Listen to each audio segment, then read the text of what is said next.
لیکن اسپیسیفکلی کیا اس کا کوئی علاج میں کوئی رول ہے کسی اس طرح کی چیز کا, تو وہ اتنا نہیں ہے. ڈاکٹر صاحب کی بات کو تھوڑا سا آگے بڑھاؤں گا کہ بیسیکلی زکام کے علاج میں آپ نے جو 3-4 چیزیں امپورٹنٹ ہیں وہ ریسٹ, بہت امپورٹنٹ ہے.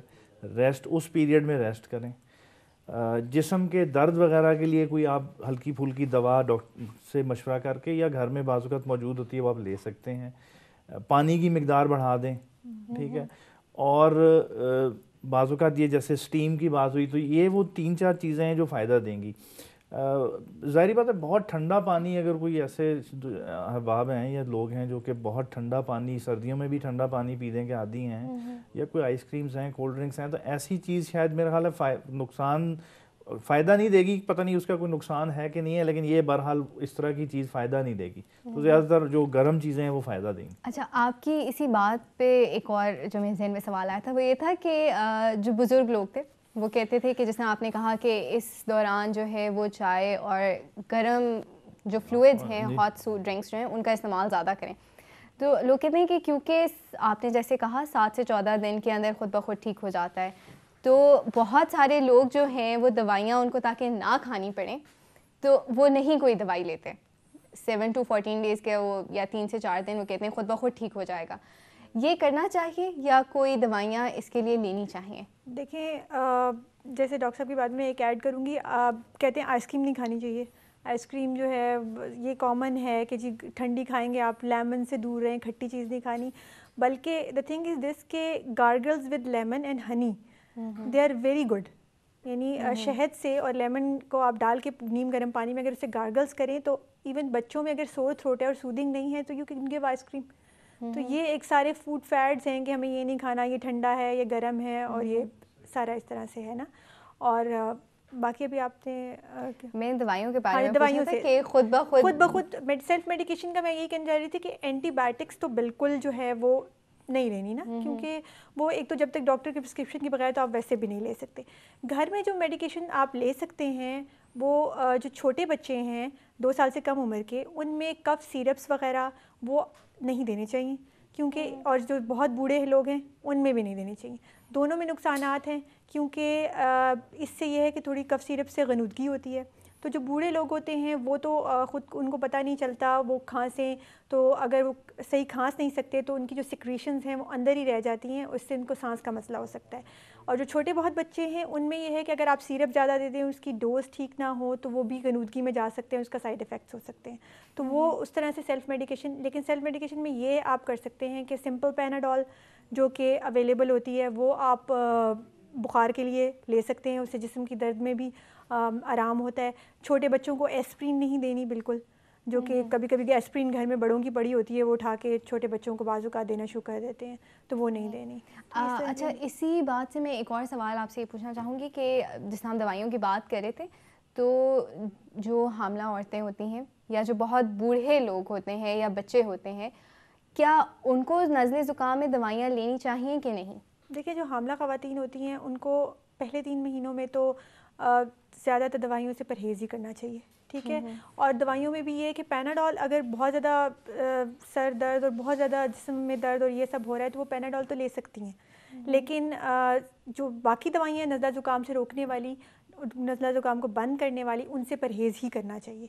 اور بوڑھوں میں یہ ہے کہ اگر بہت بوڑھے ہیں, بیڈ ریڈن ہیں, خود سے اٹھ نہیں سکتے, اپنا خیال نہیں رکھ سکتے, تو انہیں بغیر ڈاکٹر کی پرسکرپشن کے کف سیرپس دینا اور اس قسم کی یہ دوائیاں نہیں دینی چاہیے, کیونکہ ان کو چیسٹ فزیو تھیراپی کی بھی ضرورت ہوتی ہے. اور کھانسی جو ہے نا بیسیکلی یہ ایک پروٹیکٹیو میکنزم ہے, تو اگر اس کو آپ بند کر دیں گے تو جو بوڑھے لوگ ہوں گے ان کے جو سینے کے اندر جو سیکریشنز ہوں گی وہ باہر نہیں نکلیں گی.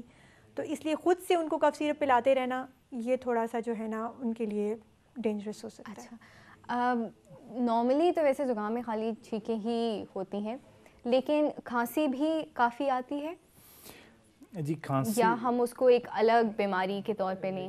بیسیکلی زکام کے ساتھ کھانسی تو تھوڑی بہت کھانسی پہلے ہفتے 2 ہفتے تک آ سکتی ہے, کئی دفعہ زیادہ بھی آ سکتی ہے, اس کو ہم پوسٹ انفلوئنزا کف کہتے ہیں, اور کافی دیر تک بھی آ سکتی ہے.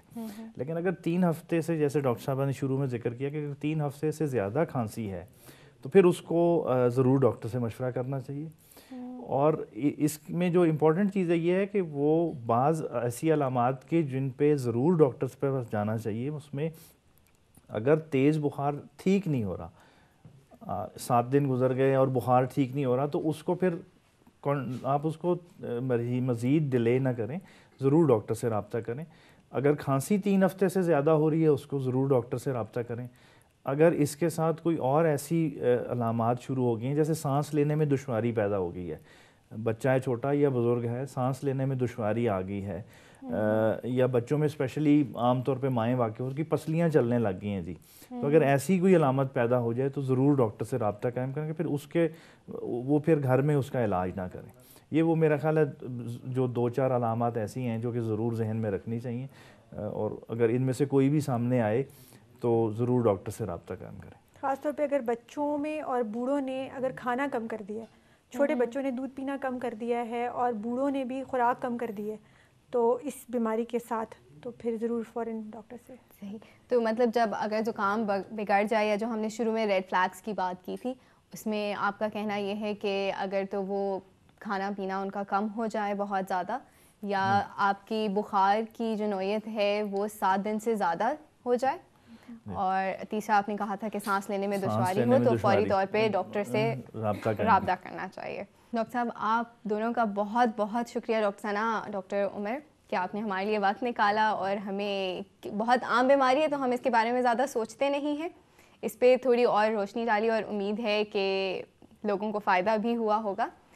اسی کے ساتھ ہم پھر اگلے ہفتے حاضر ہوں گے. آج کے پروگرام میں ہم نے کچھ بہت اہم باتیں کی. ایک تو یہ تھا کہ اس کے اندر آپ نے اینٹی بایوٹکس نہیں لینی, کیونکہ جیسے کہ ڈاکٹر صاحبہ نے کہا تھا کہ کوئی رول نہیں ہے, فائدے کی جگہ نقصان ہی ہوتا ہے. دوسرا, جو بچے ہیں اور جو بزرگ ہیں اگر وہ زکام کا شکار ہوتے ہیں تو ان کا خاص خیال رکھیں, ان پہ خاص توجہ دینے کی ضرورت ہے, کیونکہ اگر زکام بگڑ جائے تو وہ خطرناک ہو جاتا ہے. ہمیں امید ہے کہ آپ اپنا خیال رکھیں گے. ہم نے جس طرح شروع میں بھی کہا کہ علاج سے بہتر پرہیز ہے, تو اپنا بہت سارا خیال رکھیے. اگلے ہفتے ہم پھر حاضر ہوں گے ایک نئے موضوع کے ساتھ. آپ کا بہت بہت شکریہ.